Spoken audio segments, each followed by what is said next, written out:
मुख्यमंत्री शिवराज सिंह चौहान ने नई शिक्षा नीति में शिक्षक शिक्षा पर आधारित 2 दिवसीय राष्ट्रीय संगोष्ठी का शुभारंभ किया है। भोपाल के प्रशासन अकादमी में हो रही 2 दिवसीय संगोष्ठी में स्कूल शिक्षा मंत्री सहित देश भर से आए शिक्षाविद और प्रोफेसर शामिल हो रहे हैं, जिसमें शिक्षकों को छात्रों के बीच तालमेल बैठाने और पढ़ाई कराने के तरीकों के बारे में चर्चा की जाएगी। सीएम शिवराज सिंह चौहान ने कहा कि कोई संस्थान अपनी मर्जी से अब कुछ भी नहीं पढ़ा सकता। साथ ही जानकारी दी कि शिक्षा में सुधार के लिए टास्क फोर्स बनेगी।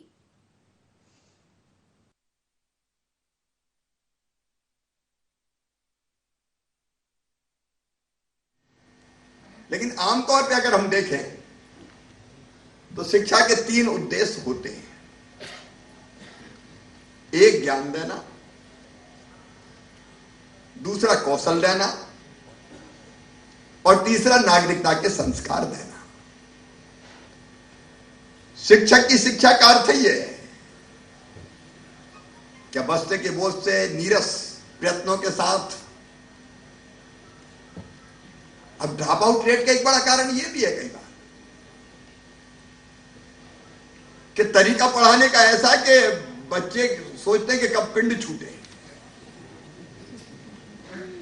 और एक तरीका यह कि इतनी रुचि और प्रवृत्ति के अनुसार बना दी जाए कि बच्चे के मन में जिज्ञासा भी पैदा हो, जिज्ञासा को हम शांत भी करें और स्वाभाविक रूप से बच्चों का विकास कैसे हो। हमारे गांव में कहावत थी, बचपन में हमने सुनी थी, कम पढ़ा हर से गया और ज्यादा पढ़ा घर से गया। हर मतलब हल। अगर थोड़ा पढ़ गया तो जो मेहनत मजदूरी है, खेती का किसानी का काम, वो खत्म, और ज्यादा पढ़ा तो वो घर से ही गया, फिर किसी काम का नहीं। उद्देश्यहीन शिक्षा। अब तो सोचना पड़ेगा कि शिक्षा हमको देना है।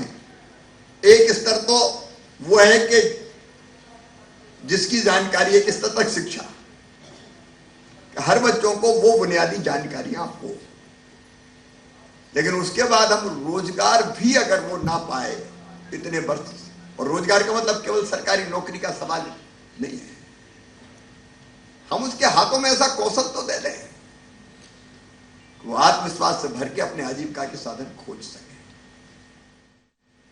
और तीसरी चीज है नागरिकता के संस्कार। अब पढ़ के अगर वो अच्छा नागरिक नहीं बना,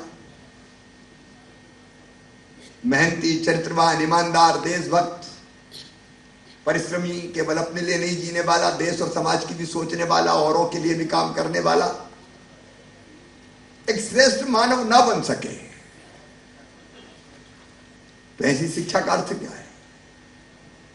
और मैं मानता हूं कि नई शिक्षा नीति में इन तीनों चीजों का